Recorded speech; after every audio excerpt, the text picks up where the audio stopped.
Good evening প্রিয় ছাত্রছাত্রীরা, আবারও চলে এসেছি তোমাদের সামনে নবম শ্রেণীর বাংলা টেক্সট বইয়ের আবহমান কবিতার প্রশ্ন নিয়ে।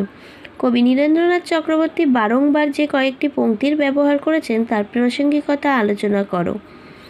দেখো, নীরেন্দ্রনাথ চক্রবর্তী বারবার যে লাইনগুলো ব্যবহার করেছে, এমন পংক্তি আছে 6টি, তাই না?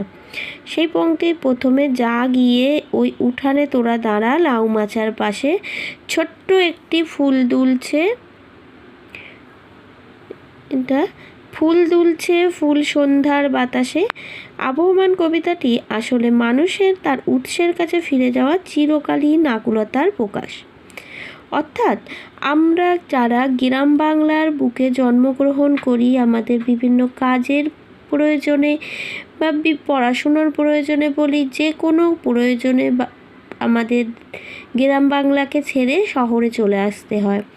কিন্তু শহরে আসলেও সেই ইট কাঠের প্রাচীরের ভিতরে বিশাল অট্টালিকার মধ্যে অন্যান্য সুযোগ সুবিধা থাকলেও কোথাও যেন একটা নারীর টানে সকলেই ফিরে আসতে চায় সেই গ্রাম জীবনে, যেখানে কিনা এক সময় তার পূর্বপুরুষেরা অরণ্য জীবনের অবসান ঘটিয়ে এই গ্রাম সভ্যতার প্রতিষ্ঠা করেছিল।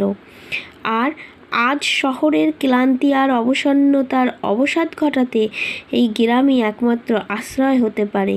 সেখানে লাউ মাচার পাশে সন্ধ্যার বাতাসে ছোট্ট একটা ফুল দুলছে, এটা যেন নির্মল বেঁচে থাকার ইঙ্গিত। কবিতায় ফিরে যাওয়ার বার্তাকে স্পষ্ট করতে মোট 4বার এই পংক্তিগুচ্ছকে ব্যবহার করা হয়েছে। তারপরে বলছে পংক্তিগুচ্ছ 2, ফুরায় না তার কিছুই ফুরায় না, নোটে গাছটা বুড়িয়ে ওঠে কিন্তু মুড়োয় না। গ্রাম জীবনে মানুষের নিজের শিকড়ের কাছে ফিরে যাওয়ার তাগিদ শেষ হয় না, তাই মনের মধ্যে সে ঘাসের গন্ধ মাখতে থাকে, সমস্ত রাত ধরে তারায় তারায় স্বপ্ন আঁকতে থাকে। তার বাগান থেকে কুন্দ ফুলের হাসি কখনো হারিয়ে যায় না। ফিরে যাওয়ায় দুরন্ত পিপাসা যেমন শেষ হয় না, সেই রকম গ্রাম জীবন কখনোই ফুরোয় না। প্রকৃতির সজীবতা, সূর্য ওঠে, ছায়ায় বিস্তার হয়, নদীর সান্ধ্য বাতাস বয়ে যায়, সেই বাতাস ক্লান্ত মানুষকে দেয় বিস্তার, ক্লান্ত মানুষকে দেয় বেঁচে থাকার সজীব আশ্বাস। প্রকৃতি এবং তার কাছে ফিরে যাওয়ার চিরকালীন আকুলতাকে বোঝাতেই এই পংক্তিগুচ্ছকে কবিতায় 3বার ব্যবহার করেছেন।